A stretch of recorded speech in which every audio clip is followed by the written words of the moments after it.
ഈ കോൺഗ്രസിൻ്റെ അവസ്ഥ വളരെ ദയനീയമാണല്ലോ സാറേ. ഇലക്ഷൻ മത്സരിക്കാൻ ഒരു രൂപയുടെ പൈസയില്ല. ഇപ്പോൾ ഇതാ കേന്ദ്ര സർക്കാർ ആദായ നികുതി വകുപ്പ് 1700 കോടി രൂപ കൂടി കോൺഗ്രസ് ഇൻകം ടാക്സിന് അടക്കണം എന്ന് പറഞ്ഞിരിക്കുകയാണ്. അതെ, ഒരു രാഷ്ട്രീയ പാർട്ടിയെ ഇങ്ങനെ ഞെക്കിക്കൊല്ലുന്നത് ശരിയാണോ? അതല്ല, രാഷ്ട്രീയ പാർട്ടി ഇൻകം ടാക്സ് ആക്ടിൽ രാഷ്ട്രീയ പാർട്ടികൾക്ക് ഇളവ് കൊടുത്തിട്ടുണ്ട്. ആ ഇളവ് ചില ഉപാധികളോടുകൂടിയാണ് കൊടുത്തിരിക്കുന്നത്. ആ ഉപാധികൾ ലംഘിക്കപ്പെട്ടാലോ, അതാണ് ഇതിൻ്റെ അകത്ത് വരുന്ന പ്രധാനപ്പെട്ട പ്രശ്നം. അതെങ്ങനെയാണ് ലംഘിച്ചിരിക്കുന്നതെന്നൊക്കെ കോടതിയിലൊക്കെ പറഞ്ഞിട്ടുണ്ട്. അതുകൊണ്ടാണ് കോടതി കഴിഞ്ഞ ദിവസം ഇവർക്ക് സ്റ്റേ ഒക്കെ കൊടുക്കാതെ. പക്ഷെ എന്നാലും ഇലക്ഷൻ അല്ലേ, അവർ ജീവിച്ചു പോട്ടെ, ഒരു പാർട്ടിയല്ലേ. അതെ, അങ്ങനെ ചെയ്യണ്ടേ? അല്ല, പക്ഷേ ഈ ഇലക്ഷൻ പ്രമാണിച്ചിട്ട് ഇത് ചെയ്തു വരുന്നതല്ലല്ലോ, ഇത് കുറെ നാളായിട്ട്. പക്ഷെ BJPയുടെ ഒരു ഫാസിസ്റ്റ് നടപടിയല്ലേ ഇത്?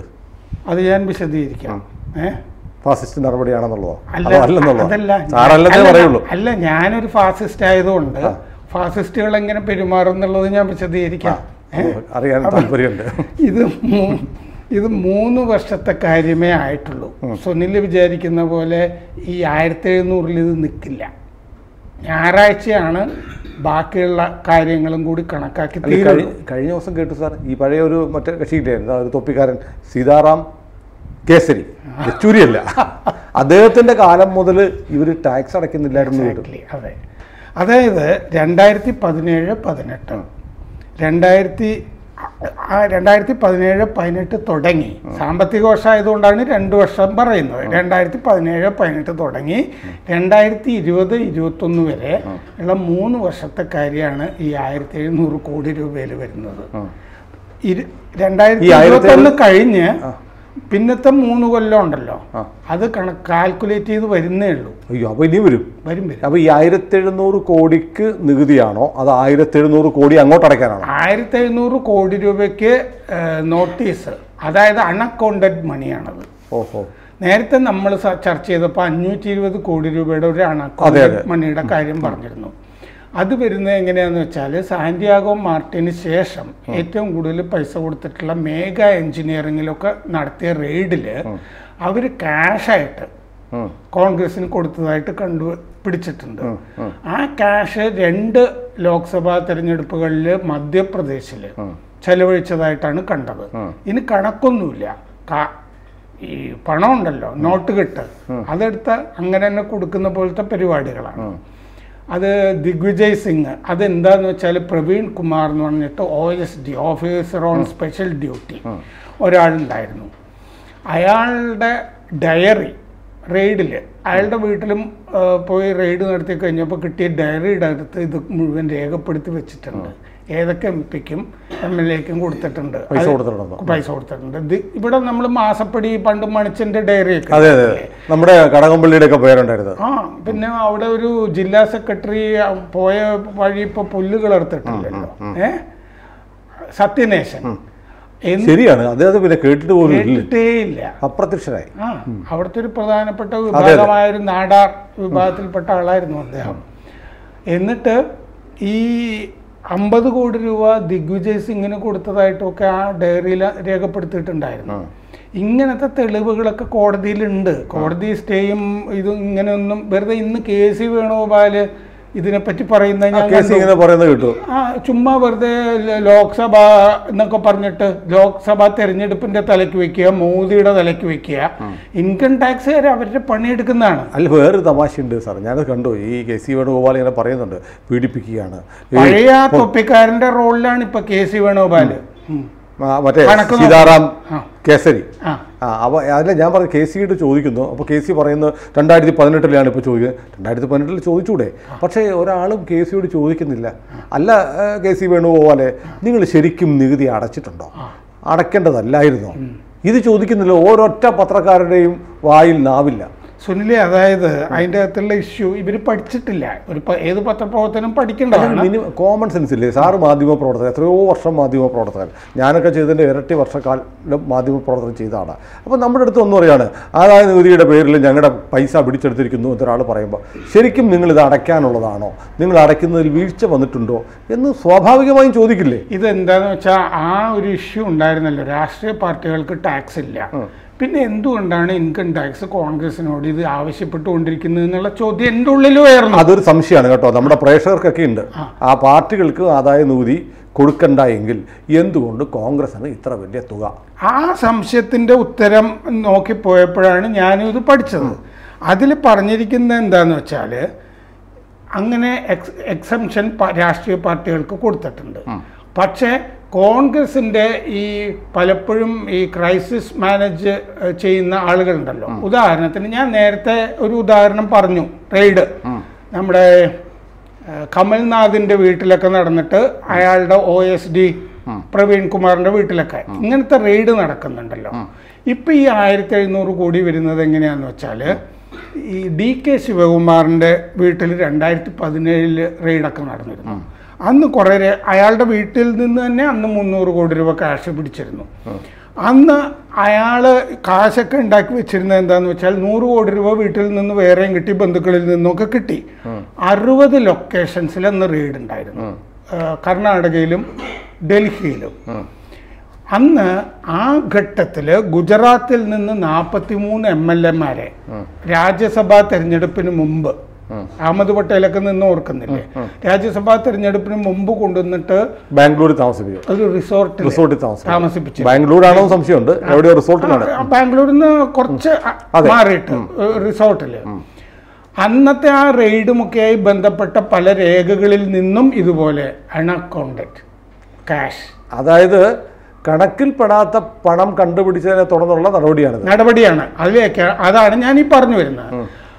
ആ DK ശിവകുമാറിന്റെ റെയ്ഡുമായി ബന്ധപ്പെട്ട് ഓരോ റെയ്ഡിലും നമുക്ക് ഓരോ തുമ്പ് കിട്ടുമല്ലോ. സൂറത്തിലൊരു കമ്പനിയിലും റെയ്ഡ് നടന്നു.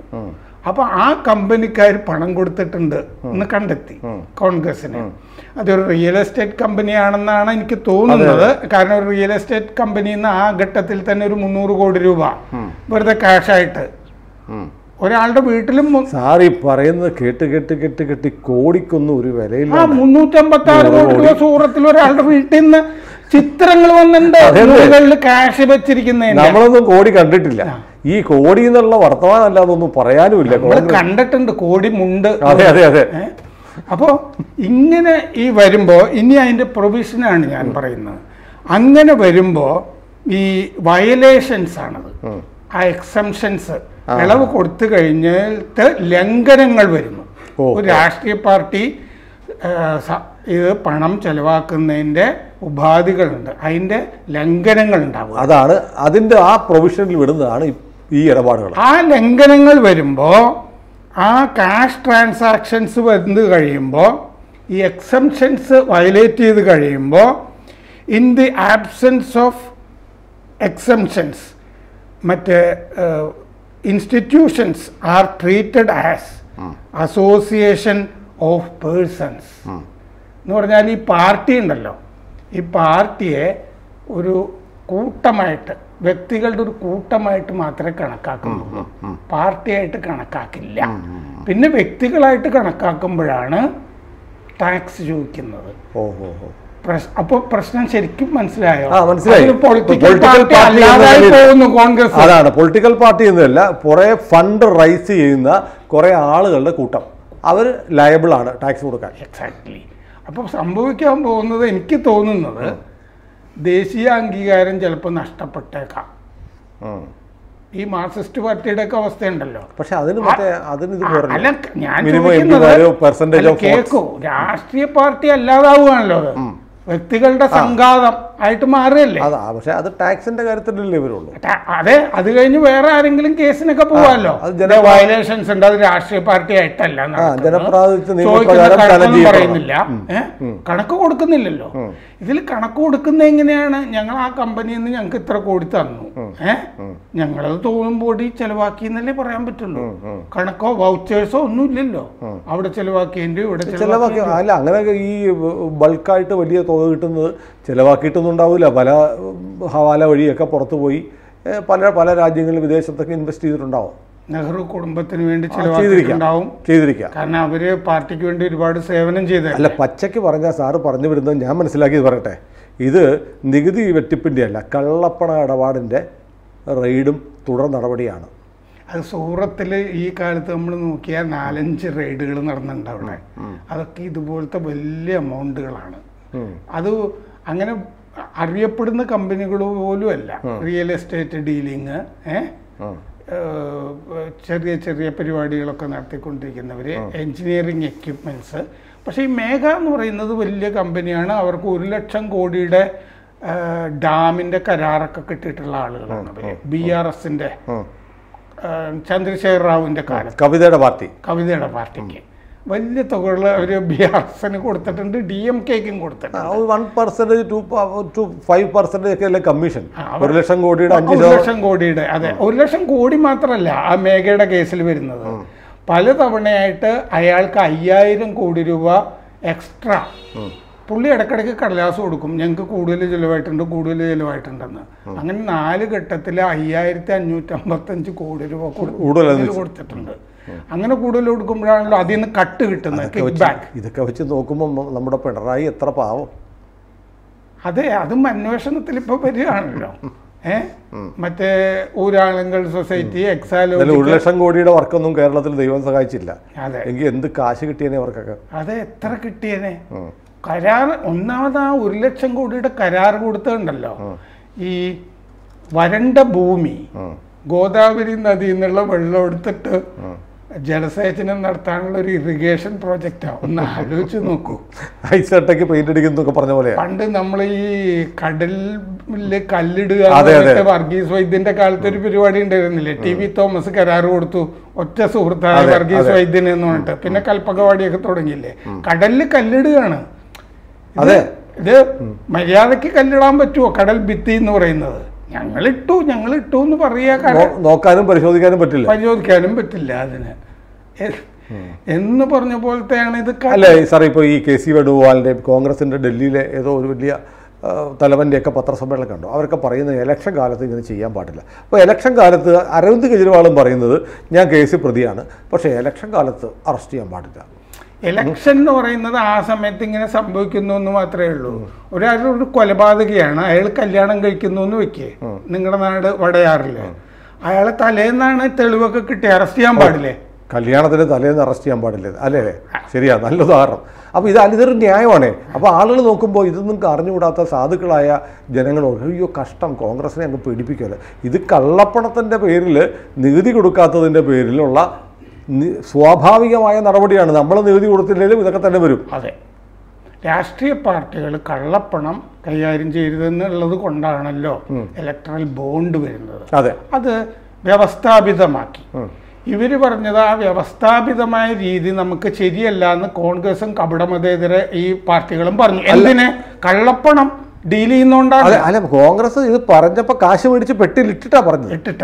ഇടതുപക്ഷം മേടിച്ചില്ലെന്ന് പറയുന്നു. പക്ഷെ വേറെ കാര്യമുണ്ട്, ഏതാണ്ട് 1%, 1.5% മറ്റോ മിനിമം വോട്ട് കിട്ടിയാലേ ബോണ്ട് മേടിക്കാൻ പറ്റുള്ളൂ. ഇടതുപക്ഷ പാർട്ടികൾക്ക് അത്രയും വോട്ടില്ല, അപ്പോൾ ബോണ്ട് മേടിക്കാൻ പറ്റില്ല. ഇനി ഒട്ടും പറ്റില്ലല്ലോ. CPM-ഉം CPI-യും ബോണ്ട് വാങ്ങിയിട്ടില്ല എന്ന് പറയുന്നത് ബോണ്ട് കിട്ടാൻ വകുപ്പില്ല. മാത്രമല്ല ഓൾ ഇന്ത്യ ഒന്നുമില്ലല്ലോ, ഒരു ചെറിയ പാർട്ടിയല്ലേ. അതുകൊണ്ടാണ് അവർക്ക് ബോണ്ട് കിട്ടുക. അപ്പോൾ ആളുകൾ ധരിക്കുന്നത് വലിയ ധാർമ്മികത ഉയർത്തിപ്പിടിക്കുന്ന വലിയ പ്രസ്ഥാനമാണ്, തേങ്ങാക്കൊലയാണ് അല്ലേ? അല്ല, കരുവന്നൂർ ബാങ്കിലെ പൈസയാണല്ലോ ഉപയോഗിച്ചത്. അതെ അതെ, പാർട്ടി ധാർമ്മികതയൊന്നും ഇല്ലല്ലോ അതിൻ്റെ അകത്ത്. വ്യാജ അക്കൗണ്ടുകൾ ഉണ്ടാക്കി വെച്ചിട്ടല്ലേ കരുവന്നൂർ ബാങ്ക്. അത് ED അന്വേഷിച്ചുകൊണ്ടിരിക്കുകയാണല്ലോ. അത് ഇതുപോലെ വരും. ഇപ്പൊ പിടിച്ചിരിക്കുന്നത് വലിയ കേസായത് 1700 കോടി രൂപയുടെ അക്കൗണ്ടഡ് മണി. 4 ദിവസം ഈ 1700 എന്നുള്ളത് ഞായറാഴ്ച ഇത് കൂടും. അതെ അതെ, കാരണം ഈ കേസ് രാജ്യസഭാംഗം ഭാങ്കി എന്ന് മറ്റേ പറഞ്ഞൊരാൾ ഡീൽ ചെയ്തുകൊണ്ടിരിക്കുന്നുണ്ട്. വിവേക് ടോങ്ക എന്ന് പറഞ്ഞ ആളാണ് ഇത് കോൺഗ്രസിന് വേണ്ടി കേസ് കൈകാര്യം ചെയ്തുകൊണ്ടിരിക്കുന്നത്. അയാളും പറഞ്ഞിരിക്കുന്നത് ലോക്സഭാ തെരഞ്ഞെടുപ്പ് കാരണം ഞങ്ങളെ ക്രിപ്പിൾ ചെയ്യുന്നു എന്നൊക്കെയാണ്. അല്ലാതെ കള്ളപ്പണം ഞങ്ങൾ മേടിച്ചിട്ടില്ല എന്ന് പറഞ്ഞിട്ടില്ല. കള്ളപ്പണം ഇലക്ഷൻ കാലം ആയതുകൊണ്ട് കള്ളപ്പണം മേടിച്ചാലും മിണ്ടരുത്. ഏതായാലും ഡൽഹി ഹൈക്കോടതി പോയി പണി നോക്കാൻ പറഞ്ഞു. ഇനി സുപ്രീം കോടതി പോകാനിരിക്കുകയാണ്. ഏതായാലും കള്ളപ്പണം മേടിച്ച് ഇഷ്ടം പോലെ ഉപയോഗിക്കണമെന്ന് ഇന്ത്യയിലെ പരമോന്നത നീതിപീഠം പറയില്ല എന്ന് നമുക്കിപ്പോൾ പ്രതീക്ഷിക്കാം. നമ്മുടെ നീതിപീഠത്തിൻ്റെ കാര്യമാണ്, എപ്പോൾ വേണേലും എങ്ങനെ വേണേലും. ക്രിമിനൽ ഒഫൻസിലൊന്നും ഒരു വലിയ ഇളവുകൾ നോക്കണ്ട. അല്ലാത്ത കാര്യങ്ങളൊക്കെ ഉണ്ടല്ലോ, ഈ പൗരത്വം ഇങ്ങനത്തെ കാര്യങ്ങളിലൊക്കെ നോക്കേണ്ടതുള്ളൂ. അത് തന്നെ സംശയാസ്പദമാണ്. ഏതായാലും നമുക്ക് നോക്കാം, കോൺഗ്രസ് സുപ്രീം കോടതിയിൽ പോകട്ടെ. കൂടുതൽ വാർത്തകളും വിശേഷങ്ങളും നിങ്ങളിലേക്ക് എത്താൻ ABC മലയാളം സബ്സ്ക്രൈബ് ചെയ്യുക, ബെൽ ബട്ടണും അമർത്തുക.